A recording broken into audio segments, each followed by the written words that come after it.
Bem-vindos a esta nossa nova análise. Bom, a gente vive numa era de mudanças ambientais drásticas, não é segredo para ninguém. E conforme o mundo ao redor se transforma numa velocidade quase assustadora, a maneira como lidamos com a nossa própria mente também precisa mudar radicalmente. A psicologia tradicional, aquela que a gente já conhece, simplesmente não está mais dando conta de toda a complexidade do que muitos chamam de novo normal.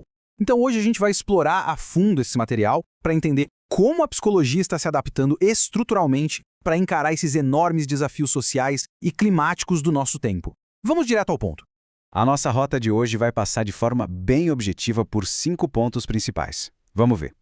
Um mundo em transformação, os novos sintomas psicológicos, a sociedade sob pressão, a psicologia em evolução e, para fechar o raciocínio, o papel do psicólogo do futuro. Começando logo pelo nosso primeiro ponto. O mundo em transformação, ou seja, a nossa nova realidade. Sabe qual é o desafio central de tudo isso? É conseguir passar da confusão para a clareza. Navegar nessa incerteza moderna é quase como pegar um emaranhado gigantesco de ansiedade, dúvida e estresse crônico, e conseguir desenrolar isso numa linha mais contínua e compreensível. E é exatamente aí que a psicologia contemporânea entra em cena. Ela funciona como um fio condutor vital para organizar todo esse caos gerado por exigências globais que estão cada vez mais pesadas. A ideia aqui não é só tratar um sintoma ali, isolado, mas sim criar uma verdadeira estrutura mental capaz de aguentar a pressão de um ambiente que muda o tempo todo. Mas afinal, de onde vem todo esse caos? Imagina só a imprevisibilidade climática que a gente tem acompanhado. São ondas de calor intermináveis, inundações avassaladoras, incêndios e aquele medo constante de perder as coisas, de ter que sair de onde se vive. E não estamos falando só do dano físico e material, não. É a quebra total da rotina, a perda daquele porto seguro absoluto que a gente chama de casa. Isso, literalmente, coloca populações inteiras num estado de alerta crônico. O nosso sistema nervoso simplesmente não tem tempo de se recuperar.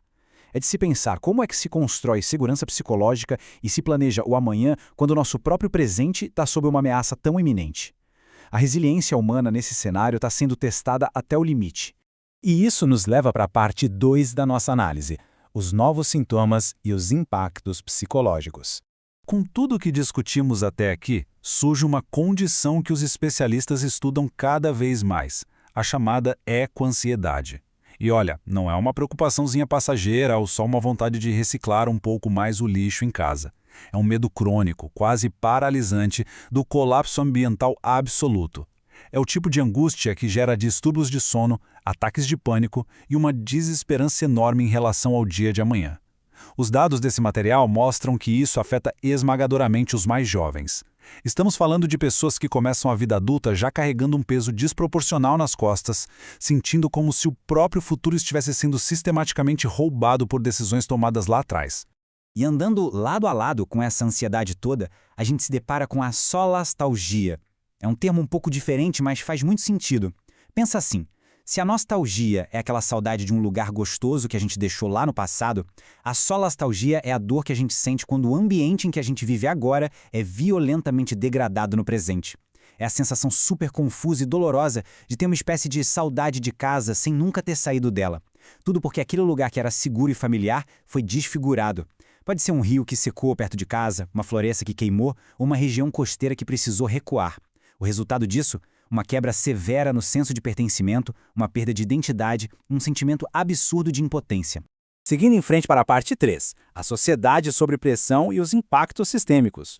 É importantíssimo destacar que essa pressão toda não bate igual para todo mundo. Os materiais que analisamos trazem um contraste muito duro. De um lado, a gente tem uma crise geral de saúde mental, com picos altíssimos de ansiedade e depressão causados por essa instabilidade no mundo. Praticamente qualquer pessoa está sujeita a sentir esse impacto hoje. Mas do outro lado, o peso cai de uma forma muito cruel sobre os grupos mais vulneráveis. Crianças, idosos, populações de baixa renda. Essas pessoas têm muito menos recursos financeiros, de infraestrutura ou de saúde para se adaptar e se recuperar quando rola um desastre ambiental. Isso acaba escancarando as disparidades sociais, pegando o que era apenas um desafio climático e transformando numa verdadeira crise humanitária de larga escala. E para deixar um cenário que já é complicado ainda mais instável, entra em cena o fator informação na era digital.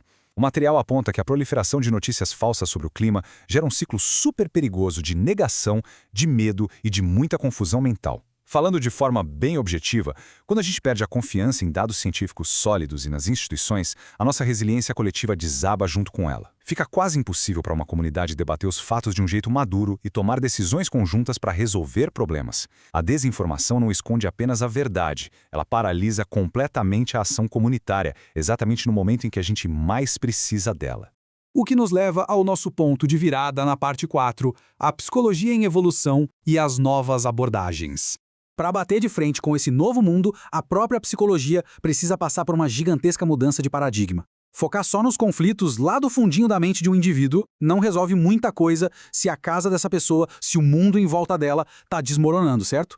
E é aqui que áreas muito inovadoras ganham força, como a ecopsicologia e a psicologia ambiental. A premissa aqui é que o bem-estar humano está ligado, sem separação nenhuma, ao equilíbrio ecológico. Ou seja, a nossa saúde mental simplesmente não pode ser dissociada da saúde do planeta Terra. Para curar a mente humana de verdade e prosperar, precisamos agir ativamente para reparar e cuidar do nosso entorno natural. Na prática, o material descreve isso quase como duas engrenagens trabalhando juntas. De um lado, a gente tem a resiliência psicológica, que atua lá dentro da nossa mente. Ela fornece aquelas ferramentas emocionais vitais de suporte para a gente aguentar a barra, processar traumas e se adaptar no meio de incertezas brutais. Do outro lado, vem a educação ambiental, que atua do lado de fora, diretamente no mundo físico. O foco dela é capacitar as comunidades com práticas de sustentabilidade e impulsionar o engajamento cívico. Quando a gente junta essas duas coisas, reduzimos o nosso impacto no meio ambiente e, de quebra, blindamos a nossa saúde mental de forma super proativa, criando um baita senso de propósito coletivo. Chegando agora no nosso quinto e último ponto, o psicólogo do futuro como um agente de mudança. Como é de se imaginar, o papel do profissional da mente hoje vai muito além daquelas 4 paredes silenciosas de um consultório tradicional. A responsabilidade agora se expande por 3 frentes urgentes. A primeira delas é agir de forma corajosa na linha de frente, intervenção imediata em crises e desastres climáticos, ajudando a população com o choque agudo do trauma. A segunda frente foca na promoção de uma saúde integrativa, onde o bem-estar diário anda de braços dados com o cuidado ambiental daquela comunidade local. E a terceira frente, que talvez traga um maior impacto de longo prazo, é a advocacia. Influenciar políticas públicas reais e ajudar a desenhar cidades e sociedades que estejam verdadeiramente prontas e resilientes para o amanhã. Tem uma citação nesse material que nós trouxemos que resume a essência de toda essa transformação maravilhosamente bem. Diz assim: o psicólogo do futuro é um agente de mudança, promovendo resiliência e esperança em um mundo em constante transformação, integrando saúde mental e sustentabilidade. E atenção, a gente não está falando daquela esperança passiva de cruzar os braços e achar que tudo vai melhorar magicamente sozinho. É uma esperança pé no chão, baseada em ação concreta. O grande objetivo da psicologia moderna passa a ser a garantia de que o profundo cuidado com a mente humana caminhe sempre ao lado da sustentabilidade e da recuperação do mundo incrível, porém muito frágil que a gente habita. Bom, a resposta para todos esses desafios colossais que mapeamos hoje, com certeza não vai cair do céu, e muito menos vir de uma área atuando isolada na sua própria bolha.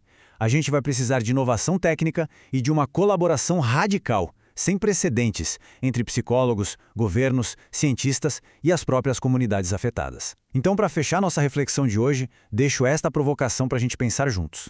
Como é que podemos integrar genuinamente e inovar ainda mais nas práticas de saúde mental para encarar de frente a nossa nova e urgente realidade climática?